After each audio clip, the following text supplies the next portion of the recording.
अध्याय 15। यहूदा का राजा अबिय्याम। नाबात के पुत्र यारोबाम के राज्य के 18वें वर्ष में अबिय्याम यहूदा पर राज्य करने लगा। वो 3 वर्ष तक यरूशलेम में राज्य करता रहा। उसकी माता का नाम माका था, जो अबशालोम की पुत्री थी। वो वैसे ही पापों की लीक पर चलता रहा जैसे उसके पिता ने उससे पहले किए थे, और उसका मन अपने परमेश्वर यहोवा की ओर अपने परदादा दाऊद के समान पूरी रीति से लगा न रहा। तो भी दाऊद के कारण उसके परमेश्वर यहोवा ने यरूशलेम में उसे एक दीपक दिया, अर्थात उसके पुत्र को उसके बाद ठहराया और यरूशलेम को बनाए रखा, क्योंकि दाऊद वो किया करता था जो यहोवा की दृष्टि में ठीक था, और हित्ती ऊरिय्याह की बात के सिवाय और किसी बात में यहोवा की किसी आज्ञा से जीवन भर कभी न मुड़ा। रहूबियाम के जीवन भर उसके और यारोबाम के बीच लड़ाई होती रही। अबिय्याम के और सब काम जो उसने किए, क्या वे यहूदा के राजाओं के इतिहास की पुस्तक में नहीं लिखे हैं?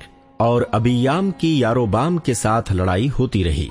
अबिय्याम अपने पुरखाओं के संग सोया और उसको दाऊदपुर में मिट्टी दी गई, और उसका पुत्र आसा उसके स्थान पर राज्य करने लगा। यहूदा का राजा आसा।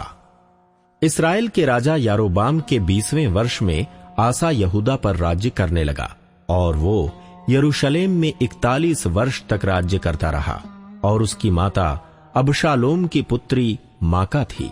आसा ने अपने मूल पुरुष दाऊद के समान वही किया जो यहोवा की दृष्टि में ठीक था।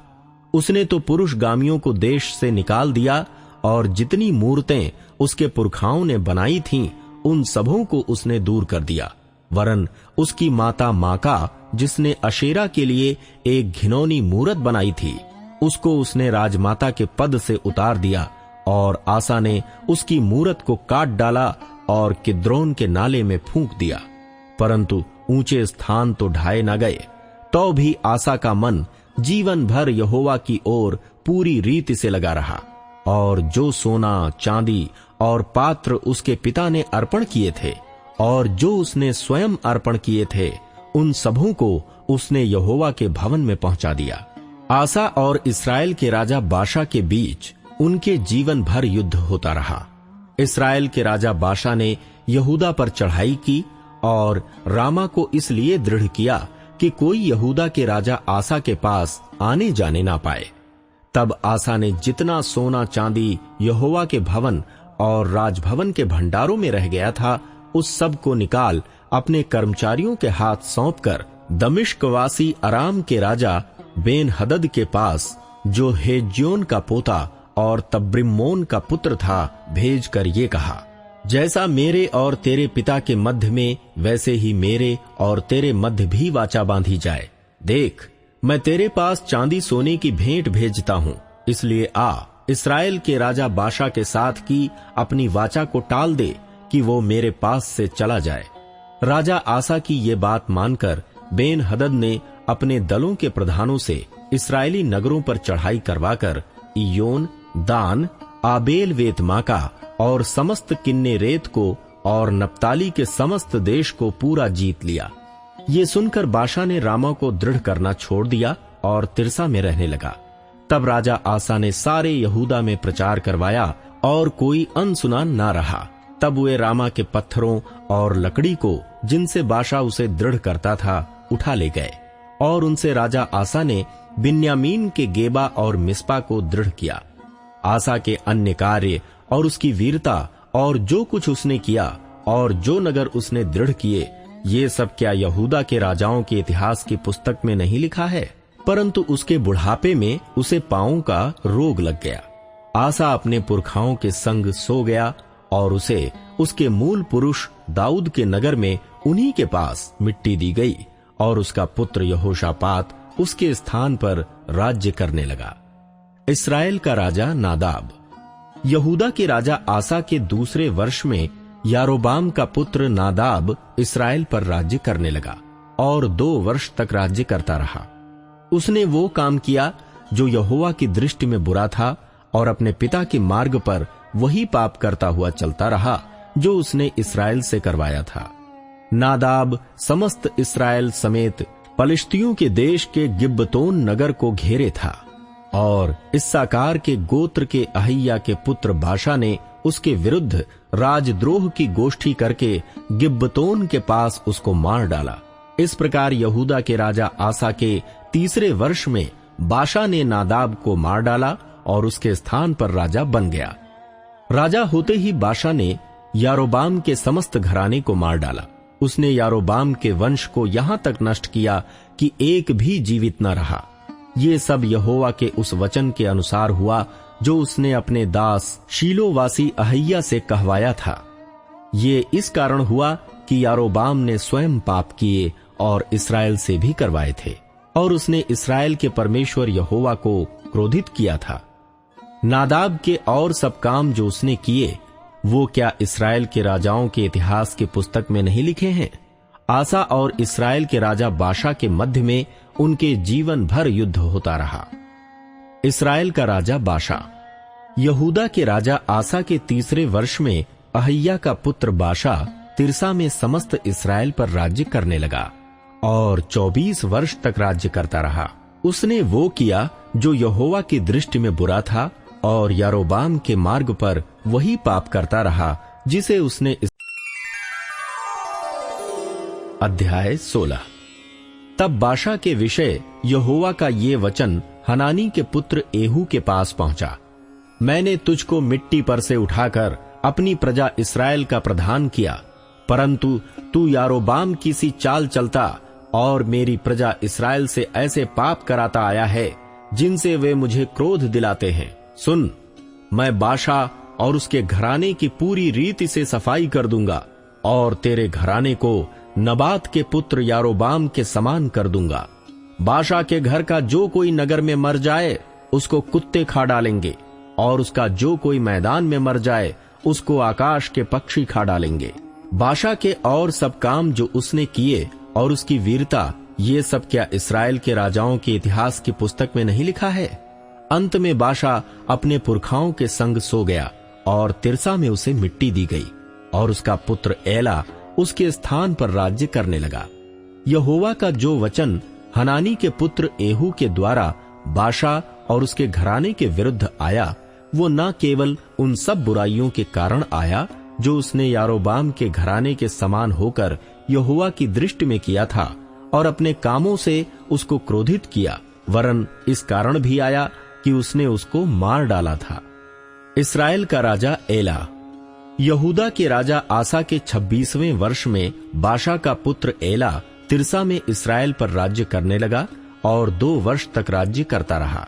जब वो तिर्सा में अरसा नामक भंडारी के घर में, जो उसके तिर्सा वाले भवन का प्रधान था, पीकर मतवाला हो गया था, तब उसके जिम्री नामक एक कर्मचारी ने, जो उसके आधे रथों का प्रधान था, राजद्रोह की गोष्ठी की और भीतर जाकर उसको मार डाला और उसके स्थान पर राजा बन गया।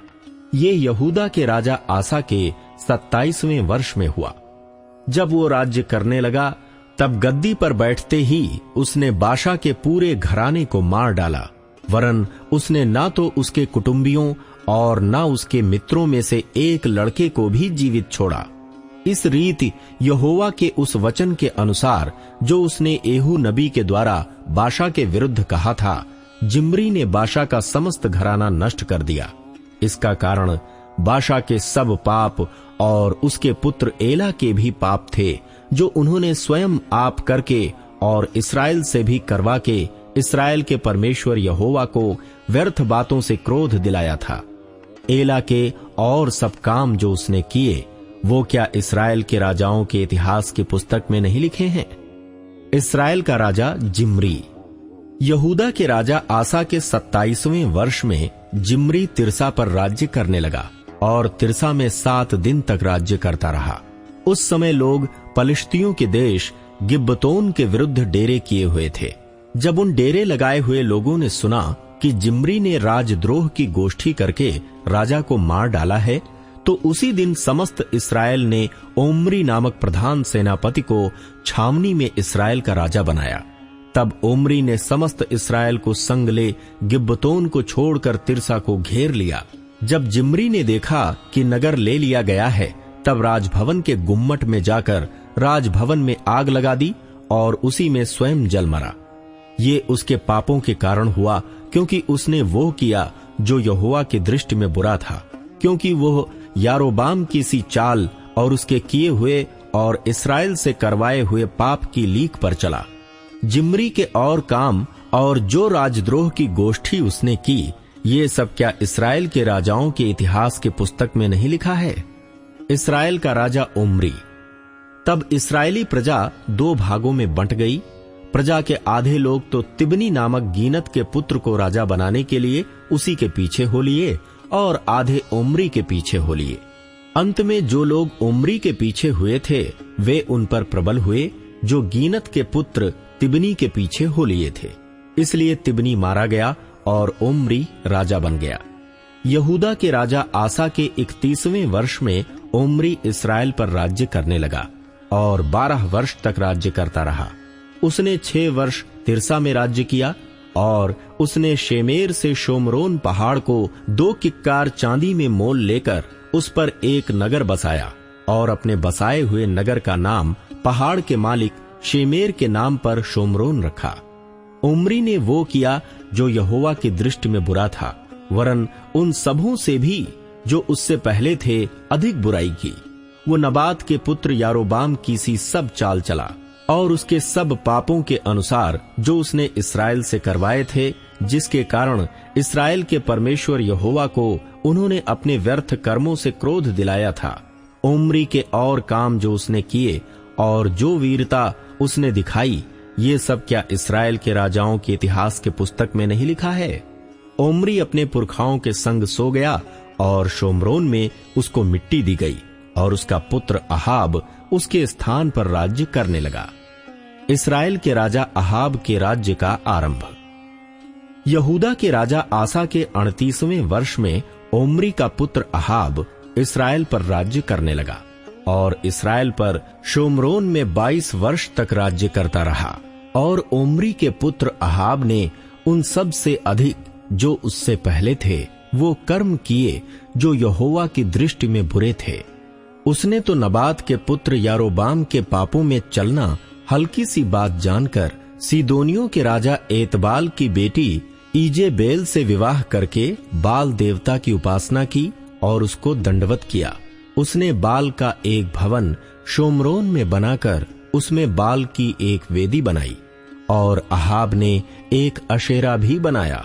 वरन उसने उन सब इस्राएली राजाओं से बढ़कर जो उससे पहले थे इस्राएल के परमेश्वर यहोवा को क्रोध दिलाने के काम किए। उसके दिनों में बेतेल वासी हीएल ने यरीहो को फिर बसाया। जब उसने उसकी नींव डाली तब उसका जेठा पुत्र अबीराम मर गया और जब उसने उसके फाटक खड़े किए तब उसका छोटा पुत्र सगूब मर गया। ये यहोवा के उस वचन के अनुसार हुआ जो उसने नून के पुत्र यहोशू के द्वारा कहलवाया था।